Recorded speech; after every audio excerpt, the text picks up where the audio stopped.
Bismillahirrahmanirrahim. Assalamualaikum warahmatullahi wabarakatuh.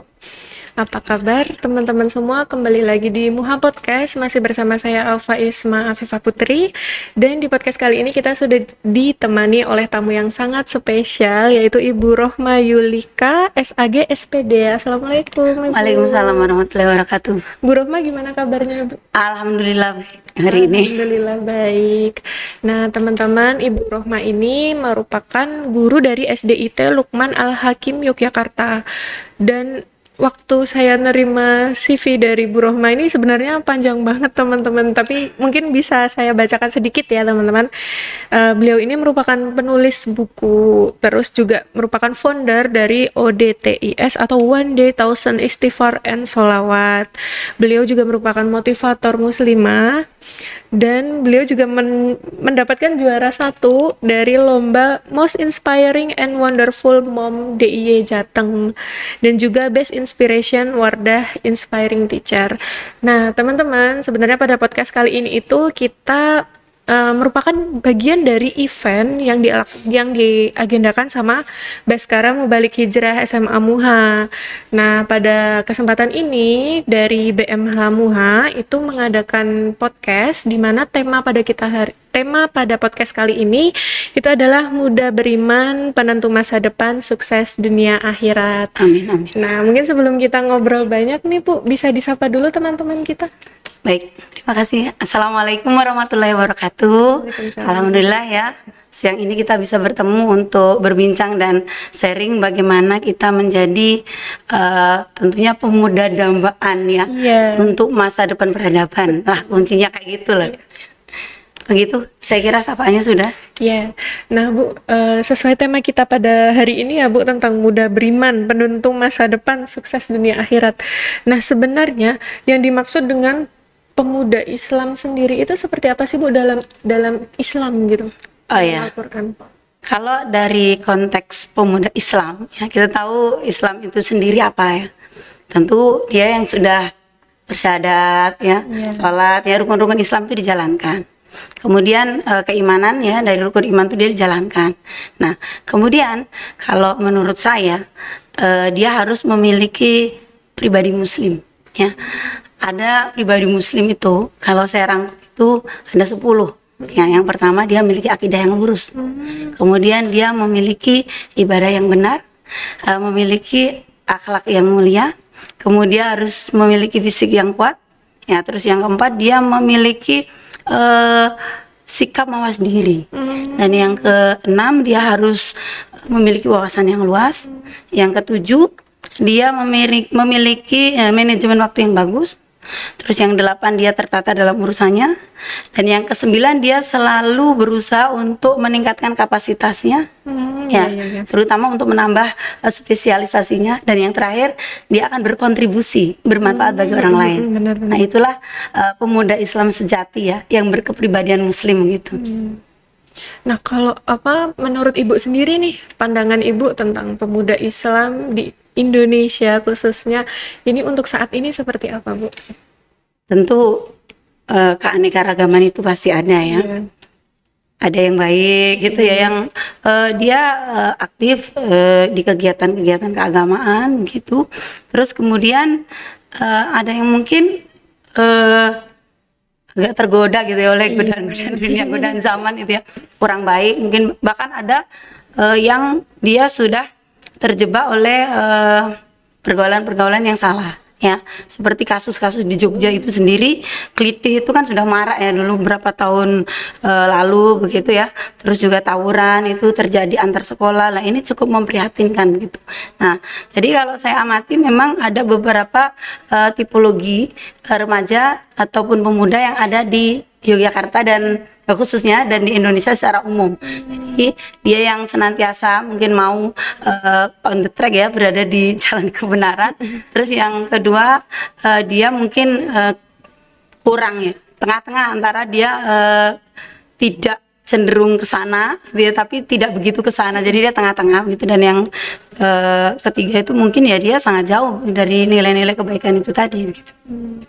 Nah Bu, tadi kan ya seperti yang Ibu sampaikan, ada pemuda yang mungkin menjurus ke sana, menjurus ke sini, nah ke arah yang tidak baik dan yang baik. Nah sebenarnya faktor atau penyebabnya dari degradasi si Moral. moralnya itu tuh kenapa ya, Bu? Alih-alih peradaban ini luar biasa gencar, ini ya istilah modernisasi ya kalau kita tahu. Nah memang tantangan zaman ini memang dibanding masa saya mungkin jauh lebih kompleks ya. Jadi di era digital ya, kalau mungkin orang bilang sekarang ini masuk ke era 4.0 bahkan mau menuju era 5.0 begitu ya. Nah ini bahkan sekarang sudah benar-benar masuk ya. Ini luar biasa, belajar lewat daring. Godaannya banyak kan ya. Mungkin maunya belajar lihat yang positif, tetapi iklan di samping-sampingnya tidak baik. Nah inilah, ini termasuk tantangan. Nah kemudian selain tantangan itu ada, mungkin backup dari keluarga atau kehangatan atau ruang-ruang yang khusus yang disediakan oleh keluarga itu kurang. Nah, jadi kalau menurut saya kan memang tidak melulu dari tantangan, karena tantangan itu pasti ada, tetapi bagaimana kita itu sebagai orang tua tentunya harus memberikan backup yang sepenuhnya, apalagi ketika anak-anak kita itu sedang bersentuhan dengan sarana digital. Itu termasuk salah satu pengaruhnya ya. Atau mungkin juga paham-paham yang digencarkan oleh Barat ya, isme-isme orang bilang. Nah ini yang terkadang anak muda itu awalnya mencoba belajar, terus mencoba sehingga mereka itu benar-benar larut di dalamnya. Itu salah satu, termasuk salah satu yang membuat mereka itu mengalami kemunduran moral begitu.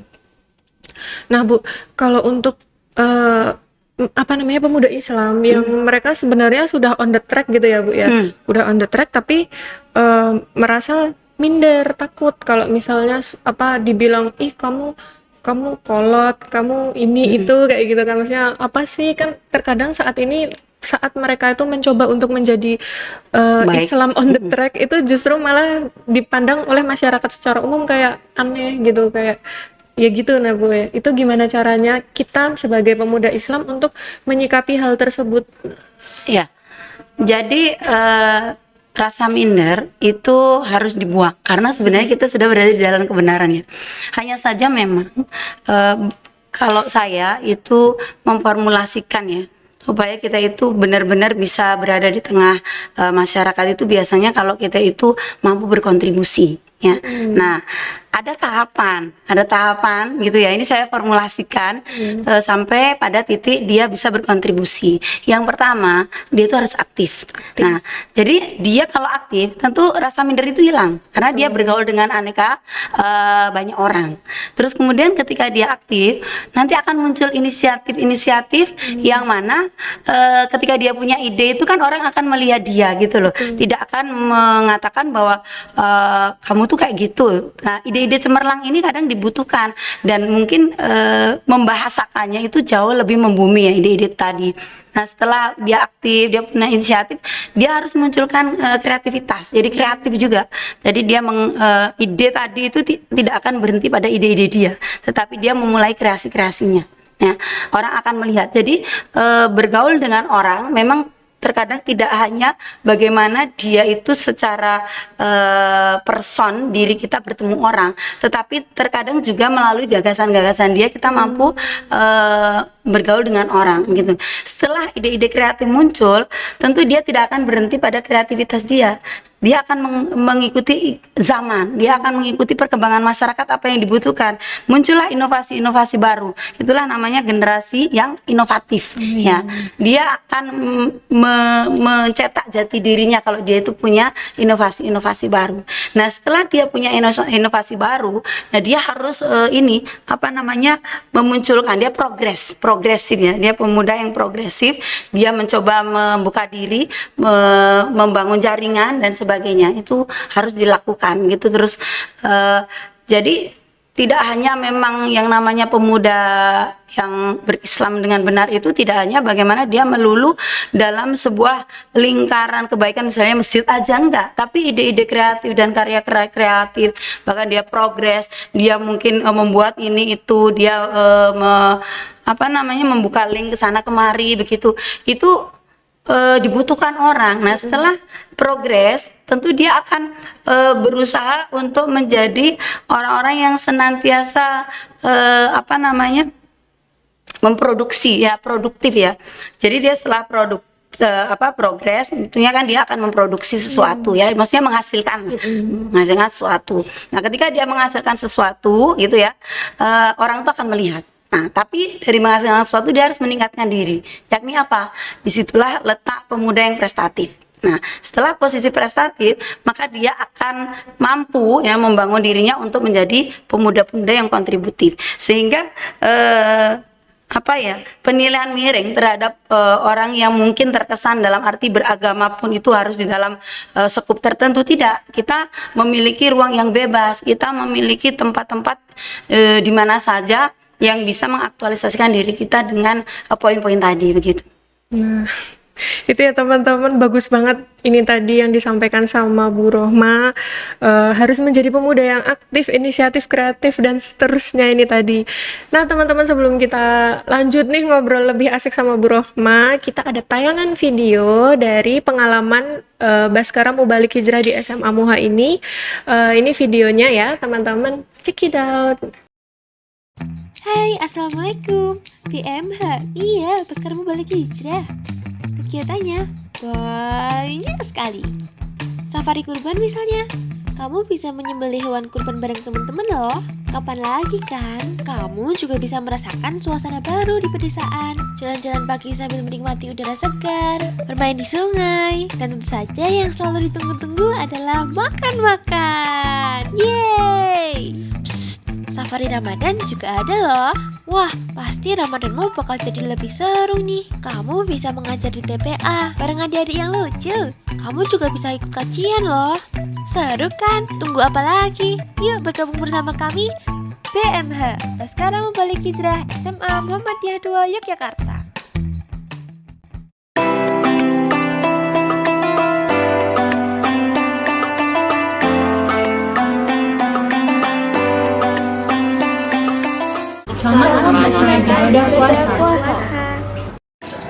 Assalamualaikum warahmatullahi wabarakatuh. Ada banyak jejak kebaikan di bumi, tempuhlah satu, tempuhlah dengan kesungguhan hati. Saya Sarah selaku pembina Baskara Mubalik Hijrah SMA Muhammadiyah 2 Yogyakarta mengucapkan selamat menunaikan ibadah puasa 1442 Hijriah. Semoga di bulan yang suci ini kita dapat mensucikan pikiran, hati, lisan, dan perbuatan kita untuk menggapai insan yang bertakwa. Terima kasih. Wassalamualaikum warahmatullahi wabarakatuh. Oke teman-teman, itu tadi video dari Baskara Mubalik Hijrah dari SMA Muha. Kita lanjut lagi ngobrol-ngobrol asiknya sama Bu Rohma ya. Tadi kita udah sampai di mana pemuda Islam itu supaya tidak tergerus sama masyarakat. Nah itu masyarakat yang membawa dampak tidak baik tadi. Kita sebagai pemuda Islam itu sesuai yang dikatakan sama Bu Rohma tadi, harus aktif, inisiatif, kreatif, mengikuti zaman, inovatif, lalu progresif. Akhirnya mereka bisa membangun jaringan, menjadi produktif, terus akhirnya prestatif, akhirnya dia bisa berkontribusi seperti itu. Nah Bu, ini tadi kan langkah-langkahnya ya Bu, ya prosesnya. Nah gimana caranya supaya pemuda Islam itu bisa istiqomah Bu sama jalan ini gitu? Baik, ya. Supaya kita itu bisa istiqomah ya. Yang penting jangan pernah meninggalkan teman-teman yang beriman itu ya itu penting begitu. Terus kemudian untuk menjaga keistiqomahan yang lain ya, kita harus mampu menggali isi-isi yang ada di dalam Al-Quran itu sendiri ya. Bagaimana Allah itu senantiasa memberi kabar baik pada orang-orang yang berada di jalan kebenaran, kemudian akan memberikan kabar buruk pada orang-orang yang meninggalkan jalannya. Maka apakah kita perlu bertanya ya, dan perlu khawatir ketika kita meninggalkan jalan kebaikan itu, apakah benar-benar akan menjadi orang-orang yang selamat. Nah itu keistiqomahan begitu. Jadi itu yang kedua. Yang ketiga, mungkin kita harus senantiasa mau belajar terus dan belajar gitu ya. Maksudnya tuh punya guru ya, punya guru. Guru ini bisa ustadz ya, ulama siapapun yang dia itu mumpuni. Nah maka kita belajar. Karena kalau kita itu nggak mau belajar, mungkin kita itu akan jumut selayaknya gelas gitu ya. Gelas itu kalau isinya dituang terus kan habis, tetapi perlu dituang dan diisi sehingga dia akan stabil ya, kondisinya itu seperti itu. Mungkin kurang lebih seperti itu. Ya, seperti itu ya teman-teman. Terus nih Bu, kan pasti masyarakat pemuda, terutama pemuda Islam itu saat mereka beristiqomah, ini kan pasti ada tantangan-tantangannya ya Bu. Kira-kira tantangan-tantangannya apa aja nih Bu? Ya pastilah sebuah kebaikan itu kan Allah sendiri mengatakan lah, tidaklah diuji, Iya. tidaklah ini dikatakan beriman sebelum dia itu diuji, pasti gitu. Orang mau baik itu banyak godaannya. Kamu kok begitu? Saya jadi ingat dulu waktu saya hijrah gitu ya. Kamu kok tumben pakai jilbab gitu. Nah, artinya itu tuh ya kalau menurut saya itu adalah tantangan dan kita harus punya prinsip bahwa ini adalah kebenaran gitu ya. Dan ketika kita dikatakan orang ya kita harus punya argumen tentang apa yang sudah kita pilih tadi. Ya. Kalau kita sudah menemukan jalan, saya tuh ingat sekali ya nasihat Imam Syafi'i itu. Imam Syafi'i itu berkata, apabila kamu sudah menemukan jalan kebenaran, maka melesat kamu. Maksudnya, pokoknya kamu bisa melakukan apa saja gitu. Kalau kamu nggak bisa melesat, kamu berlari, gitu ya.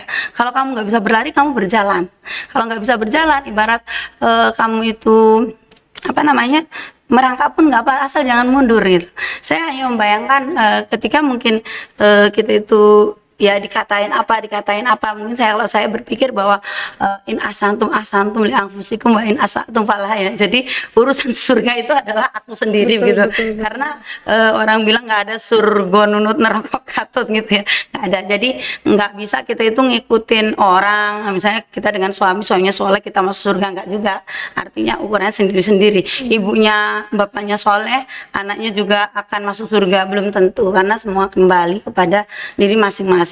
Sehingga ketika ada yang begitu gitu ya, makanya itu tadi gunanya kita punya teman itu sebagai cara mengecas kita itu loh. Ketika kita udah godaan banyak, ada tempat istirahat, tempat pulang untuk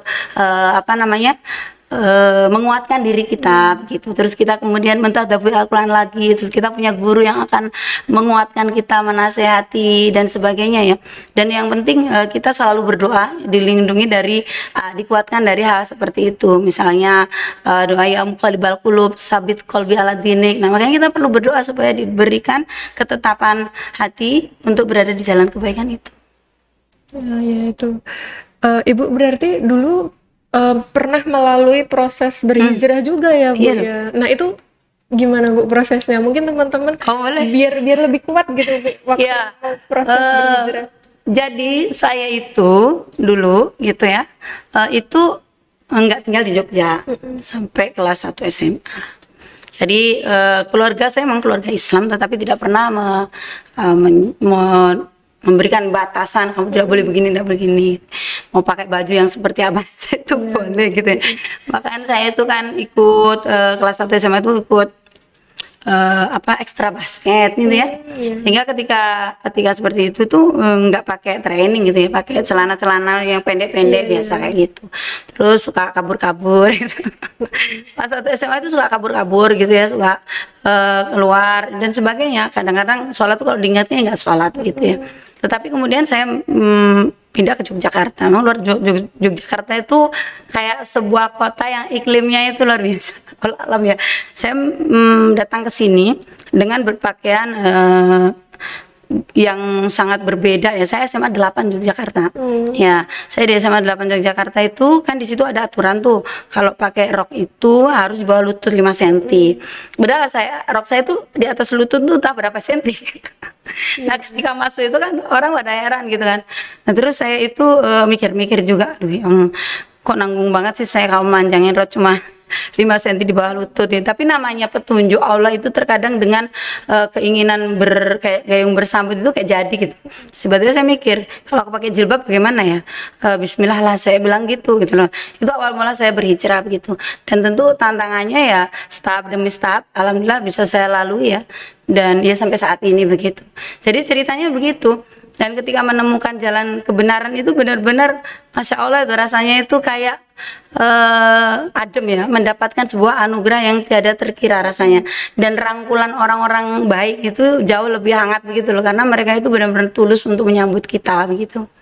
Berarti lingkungan pertemanan itu penting banget ya, Bu, ya. Lingkungan, iya. Tapi Ibu waktu penasaran ya, Bu, saya. Nah, waktu Ibu berhijrah itu ada nggak sih momen kayak apa up and down-nya atau Ibu bisa benar-benar istiqomah seperti itu? Ya, karena tadi prinsip yang saya bilang istiqomah tadi itu saya lakukan. Saya bergabung di SMA 8 itu ada SAI. Ya, SAI itu parohisnya SMA 8. Nah, saya di situ. Kemudian saya juga ngaji. Saya punya guru ngaji. Kemudian saya kadang-kadang tuh SMA itu mendatangi dulu tuh kayak ada suhada, ada mana lah tempat-tempat kajian ya. Kemudian di UGM tuh sering ada, pokoknya saya datang gitu ya. Artinya bahwa saya tuh butuh cas terus supaya on terus gitu. Nah, tadi teman gitu kan, sudah lingkungan guru gitu ya. Terus kemudian saya juga mencoba terus, dan yang pasti doa terus memohon perlindungan Allah, dan alhamdulillah progres yang terjadi semakin membaik gitu loh, kalau yang saya rasakan dari penampilan, kemudian semangat, kemudian semangat beribadah, bukan hanya semangat berdakwahnya begitu ya.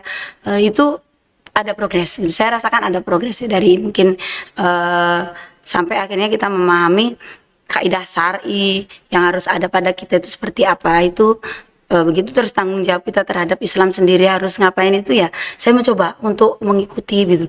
Saya di kuliah juga termasuk pernah masuk di organisasi semacam Ikatan Mahasiswa Muhammadiyah dan sebagainya itu ya, untuk aktualisasi diri dan paling tidak untuk membangun kepercayaan diri dan menjaga, kalau udah kita itu dilihat orang gitu ya, kalau mau nggak baik itu kayaknya itu salah satunya, makanya kita penting ya untuk hal itu. Untuk setelah aktualisasi diri kan orang lihat mau berbuat nggak baik kan orang harus nyontoh aku, nah saya seperti itu termasuk. Ya, inspiratif banget ya teman-teman cerita dari Bu Rohma. Tadi ada tips juga dari Bu Rohma, sebenarnya kalau misalnya kita tuh kalau mau istiqomah itu butuh dukungan ya, Bu. Dari teman, dari lingkungan, Keluarga. dari guru, keluarga, dan yang paling penting itu doa ya, Bu ya, supaya kita selalu diberi kekuatan sama Allah untuk terus istiqomah di jalan yang benar, nggak serong sana sini ya, Bu ya. Nah, Bu, menurut Ibu nih, penting nggak sih kalau pemuda Islam atau remaja gitu ya, Bu, usia remaja itu beriman sejak mereka berusia dini itu? Penting nggak, Bu? Sangat penting. Penting. Sangat penting karena pembentukan karakter itu kalau seorang ibu ya, itu ya bukan hanya sejak dia hamil ya, sejak dia sebelum menjadi ibu gitu. Saya kan termasuk di pemerhati anak dan keluarga ya, sehingga saya juga mendidik anak-anak saya itu sejak dari kandungan. Nah, kemudian sejak dari kecil saya ajarkan, bahkan aktivitas saya pun diikuti oleh anak-anak saya. Maksudnya saya selalu membawa anak saya pergi, bahkan saya ngisi pengajian kemana anak saya ikut, dan alhamdulillah yang nomor 1 itu sudah kuliah di Fakultas Kedokteran, dan dia jadi leader semester 4, udah jadi wakil ketua himpunan mahasiswa muslim Fakultas Kedokteran di universitas. Dia jadi bidang PPAI, pendampingan agama Islam. Kemudian di FULDFK nasional dia jadi bidang kemusliman. Kemudian di MMLC itu ya, acara Muslim Managerial Leadership Camp, dia jadi ketua keputriannya. Nah, ini artinya bahwa ketika saya menanamkan keimanan ya, bukan hanya keimanan tetapi karakter-karakter untuk mencintai jalan kebaikan ini, maka itu akan lebih mudah, jalannya itu kayak udah on the track begitu. Dan itu tinggal padahal dulu setahu saya anaknya kan agak pendiam ya, tetapi ketika dia sudah mulai SMA kenal Farohis, itu pun belum banyak bicara, tapi luar biasa yang saya ini punya pengaruh itu ketika dia kuliah, dia sudah bisa percaya diri dan memimpin teman-temannya begitu. Nah, ini memang penting sekali. Jadi kalau pesan saya sendiri, ini untuk orang tua tentunya ya, untuk orang tua, bahwa kita memang harus sejak hamil itu sudah melakukan pendidikan terhadap anak-anak kita ya, baik ketika kita itu usia berapa. Saya biasanya ajak dialog anak, kemudian ajak ngaji anak begitu ya. Ngaji itu bukan hanya pengajian tetapi ngaji tilawah begitu ya. Nah, itu termasuk akan menjadikan dia itu lebih mudah untuk diarahkan. Nah, Gitu ya teman-teman. Jadi tadi kan sama Bu Rohma udah dijelasin kiat-kiat untuk mendidik anak juga sudah. Terus istiqomah saat kita juga berhijrah untuk tetap istiqomah. Nah Bu, saat semua ini sudah tercapai ya Bu, kita sudah bisa istiqomah dan lain sebagainya. Ada nggak apa kita kan pasti ingin bermanfaat untuk lingkungan kita. Ada nggak sih Bu kiat-kiat supaya kita itu pede untuk berdakwah di lingkungan kita, setidaknya di lingkungan kita dulu, seperti itu. Oh iya. Membangun rasa percaya diri, ya. Jadi begini, yang perlu dilakukan, kita mungkin kalau anak-anak SMA perlu buat FGD. Jadi kelompok-kelompok kecil. Nah di situ nanti tempat latihan. Ada yang latihan jadi MC, ada yang latihan kultum melalui membaca, gitu ya. Terus nanti dari kelompok-kelompok kecil itu digabung begitu. Terus mereka juga bisa dengan permainan dan sebagainya, atau mungkin secara langsung ya besok begini. Terus kemudian nanti itu baru misalkan satu kelas gitu ya, satu kelas dibagi 4 kelompok. Nah dari 4 kelompok itu terus nanti itu misalnya kadang-kadang dijadiin 2 gitu, terus kadang-kadang satu kelas, terus nanti satu kelas tuh ternyata bisa satu sekolahan gitu ya. Nah berlatihnya mulai dari situ, nanti akan terbangun. Jadi sebenarnya rasa percaya diri itu kalau pakai teori gitu yo gimana ya, bisa sih, tetapi lebih pada kebiasaan aja gitu. Terus kebiasaan sehingga terlatih. Nanti kalau dia itu sudah terlatih kan akhirnya dia terbiasa. Selain itu untuk membangun rasa percaya diri itu harus memang berorganisasi, ya. Mau berorganisasi. Memang pertama kayaknya nggak bisa gitu, kayaknya aku nggak bisa gitu, tetapi dituntut, akhirnya dia belajar ya. Dia apalagi kalau zaman dulu belajarnya harus pakai buku, beli buku gitu ya. Sekarang tuh nggak pakai duit ya, googling seret, cari poin-poinnya aja, aku harus bagaimana ketika bicara, harus bagaimana begitu. Itu bisa dilakukan. Yang penting niat dan motivasi diri untuk bisa berkiprah ya. Ada 3 poin nih kata kuncinya ya. 1, harus siap beraktivitas. 2, harus melakukan dengan totalitas. Insya Allah yang keempat, dia mampu menjadi orang-orang yang penuh produktivitas. Apa dia bisa membuat orang lain. Kalau kita baik untuk diri kita sendiri itu ya mungkin kita sampai di aktivitas. Tetapi kalau kita melakukan kesungguhan ya, sepenuh jiwa kita dan keinginan untuk apa sih yang bisa aku lakukan gitu. Nah contoh anak saya begini ya, ini real gitu ya. Dia di kompori temennya begini, Salma namanya, Sal, kan kuliah di kedokteran tuh padat jadwalnya, kamu tuh nggak usah terlalu ikut banyak organisasi. Dia ngadu gitu ke saya gitu ya, aku tuh katanya nggak usah ikut ini, lantas padahal aku kan mau berkontribusi, aku punya peran dong begitu. Aku harus punya peran dengan ilmuku gitu. Kalau aku nggak punya peran, bagaimana aku bisa membangun masyarakat? Nah, jadi aktivitas tuh nggak hanya berhenti, dia kemudian dia terus gigih itu belajar gitu ya. Bahkan dia sempat diskusi dengan saya berbagai hal ya. Nah ini totalitas dia, artinya dia mau mengupgrade dirinya, aku harus ngapain gitu. Nah dia bertanya, berdiskusi, selain itu dia belajar buku-buku, aku mau belajar buku tentang fikih dakwah, aku mau belajar buku tentang ini gitu. Nah kemudian disitulah nanti akan dia bisa ketika dia ngomong kok kelihatan gitu ya, orang kan pasti kan akan seneng gitu ya. Contohnya itu di MMLC itu saya nggak nyangka gitu ya, ada 3 FULDK itu ada 51 universitas se-Indonesia. Nah itu ada 4 DW, Dewan Eksekutif Wilayah.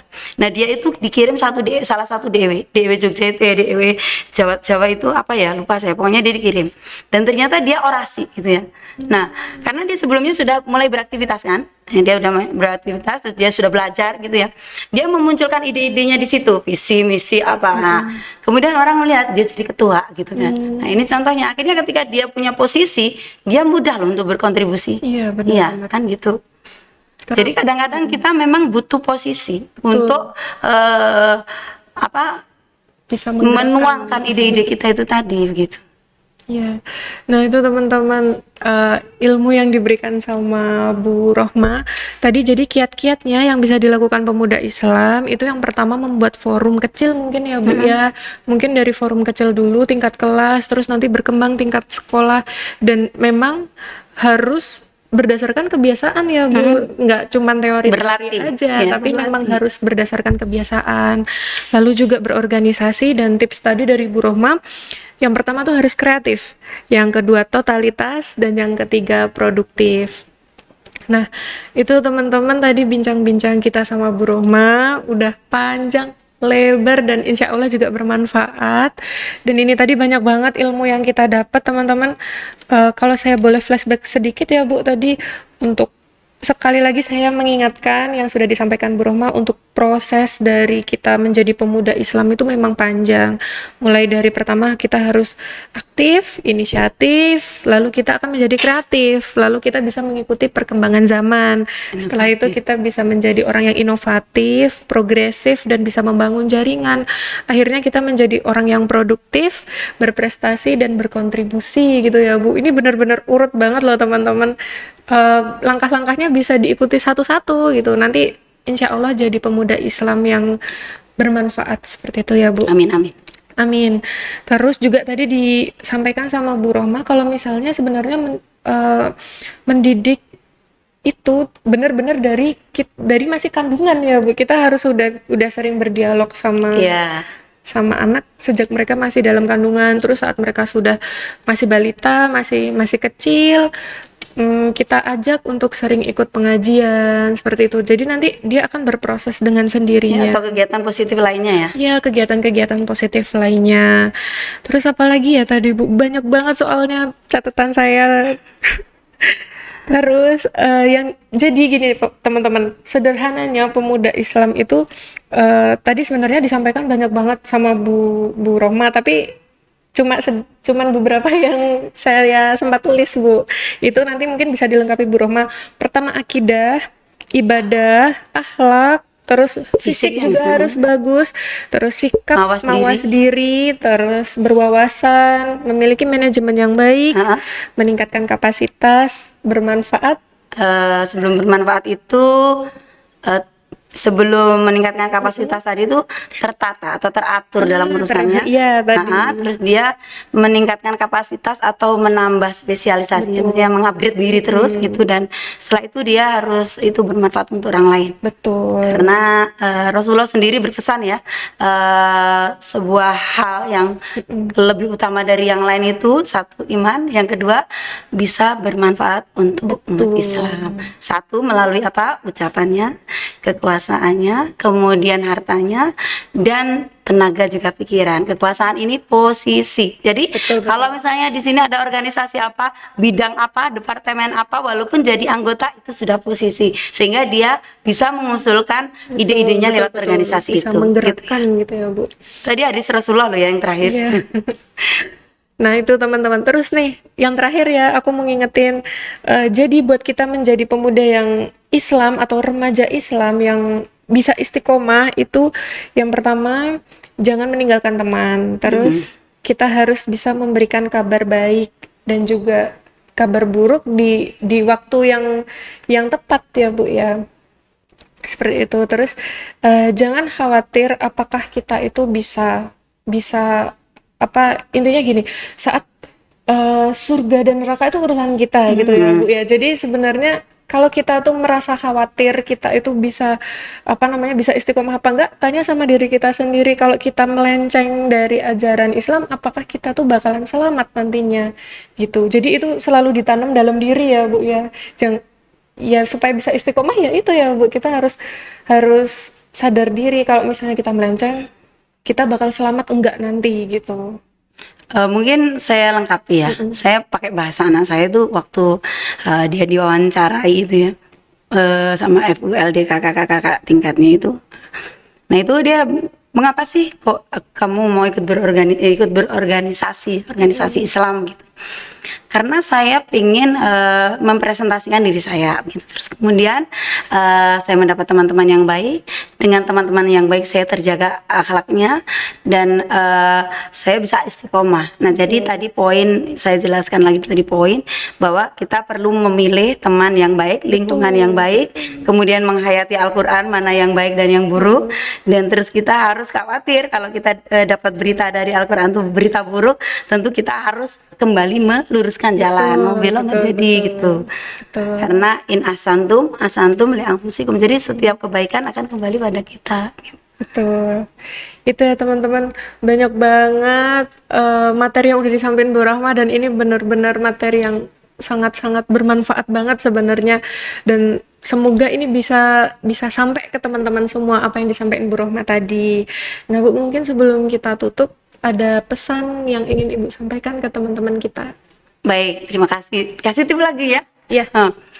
Jadi apabila kita itu ingin menjadi orang yang poin pentingnya, yakni sebaik-baik manusia adalah bermanfaat bagi orang lain. Khairun nas anfa'uhum linas. Nah, poin ini lagi-lagi nanti kata produktif kita pakai. Yang pertama tapi harus memulakan dari niat yang ikhlas. Ya. Kemudian dari niat yang ikhlas, ya kita harus memulai melakukan pekerjaan itu dengan mawas. Terus kemudian setelah kita melakukan pekerjaan dengan mawas penuh kehati-hatian, kita harus mampu melakukan sesuatu itu dengan cerdas. Jadi dia tahu potensi dirinya, kemudian dia akan mengembangkan seperti apa. Setelah dia menemukan potensi dirinya, dia harus bekerja keras. Tetapi ketika dia sudah bekerja keras, jangan pernah lupa pesan dalam Al-Quran, fa'idha farokta fansab wa ila rabbika farghab, yakni kita selalu bekerja dengan tuntas. Ya, kalau dalam berorganisasi dapat tugas apa, kerjakan dengan tuntas. Kalau di sekolah ada tugas apa, kerjakan dengan tuntas. Karena itu nanti akan menjadikan kita itu orang-orang yang penuh produktivitas. Ya, ada berapa tadi? Ada sekitar 1, 2, 3, 4, 5, 6. Ya, itu ada di buku saya, termasuk ada di buku saya untuk muslimah yang tak pernah lelah berdakwah. Jadi itulah yang landasannya itu ikhlas karena Allah. Kemudian setelah itu bagaimana kita berbuat baik sama orang dan melakukan karya-karya terus gitu. Ya itu ya teman-teman, jadi memang kuncinya pertama harus ikhlas gitu ya Bu ya, langkah pertama. Nah, terima kasih banyak Bu Rohma udah mampir di Muha Podcast dan memberikan ilmu yang sangat-sangat bermanfaat buat teman-teman semua yang menyaksikan. Semoga suatu hari nanti kita bisa ngobrol lagi ya Bu di Muha Podcast. Amin, insyaallah. Dengan materi yang berbeda mungkin suatu hari nanti. Nah teman-teman, sekian video pada hari ini, dan kalau teman-teman suka sama videonya jangan lupa diklik like, dan kalau teman-teman nggak mau ketinggalan video-video terbaru dari channel Muha SMA Muha, jangan lupa di subscribe dan diklik loncengnya supaya teman-teman nggak ketinggalan video-video terbaru dari SMA Muha. Dan mengingatkan lagi kalau sekarang Muha Podcast sudah ada di Spotify, jadi teman-teman yang mungkin mager nonton audio visual boleh banget dengerin di Muha Podcast yang ada di Spotify. Terus nggak capek-capek lagi aku mengingatkan buat teman-teman yang mau info-info terbaru dari SMA Muha, boleh banget follow Instagram kita di @humas_SMA_muha_yogya, atau boleh banget juga ngikutin Facebook dan Twitter kita di @SMA_muha_yk. Nah itu tadi teman-teman video kita pada hari ini, semoga bermanfaat.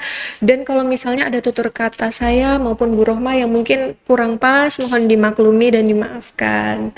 Nah sekian dari kami, tapi nanti teman-teman jangan kemana-mana dulu, karena setelah ini akan ada video dari Baskara Musik Club SMA Muha yang akan mengcover lagu, jadi jangan di close dulu ya. Nah mungkin itu ya dari kami ya Bu ya. Terima kasih buat teman-teman yang sudah nonton dari awal sampai akhir. Semoga video ini bermanfaat. Wassalamualaikum warahmatullahi wabarakatuh. Terima kasih banyak Bu Rohma. Sama-sama.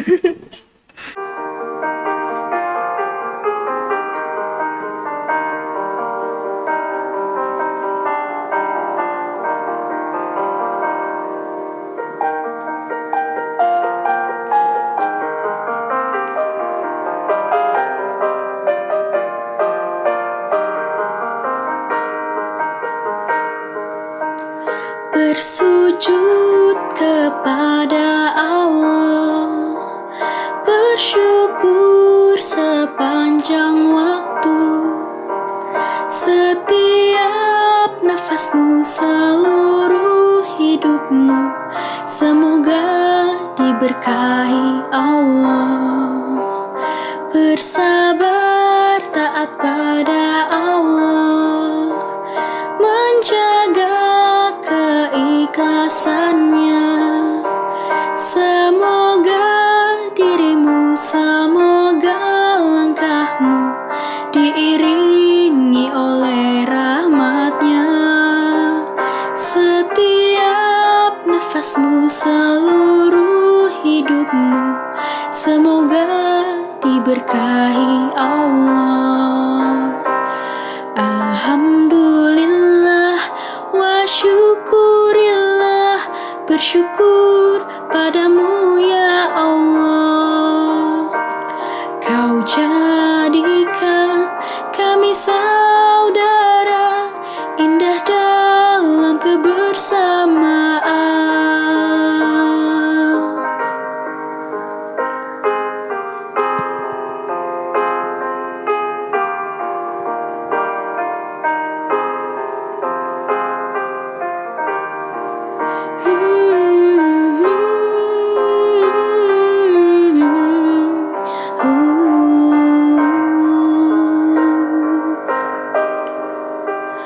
Bersujud kepada Allah, bersyukur sepanjang waktu.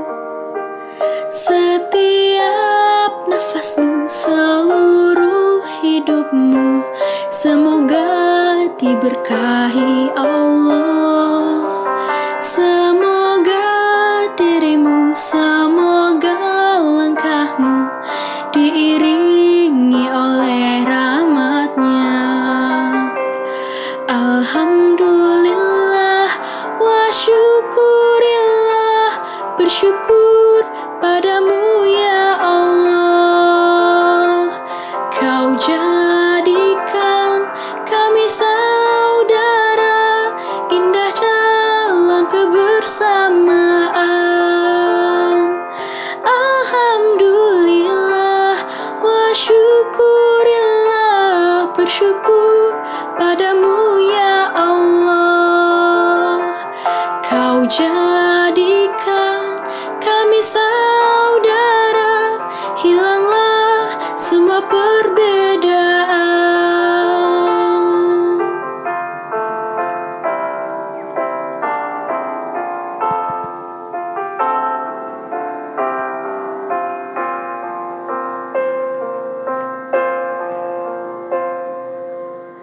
Bersujud kepada Allah, bersyukur sepanjang waktu.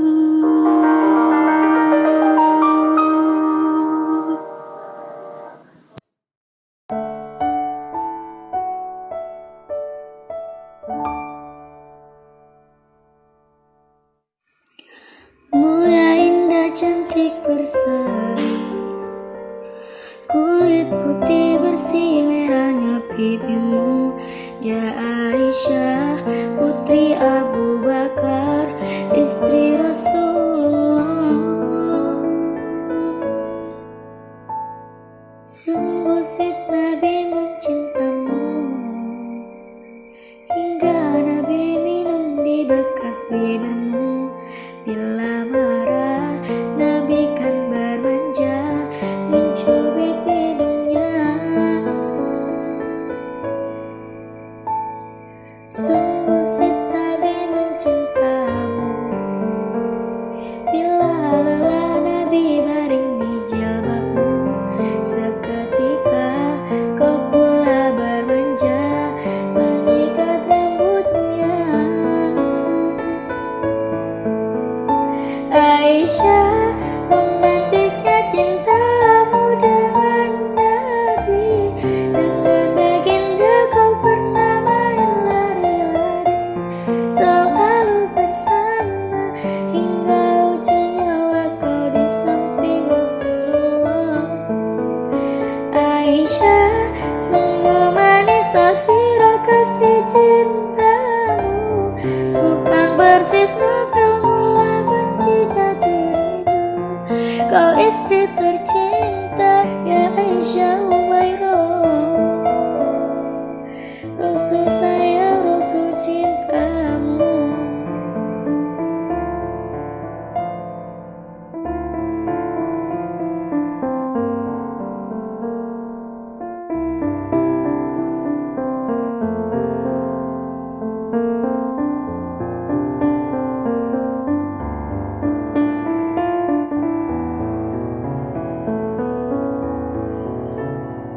semua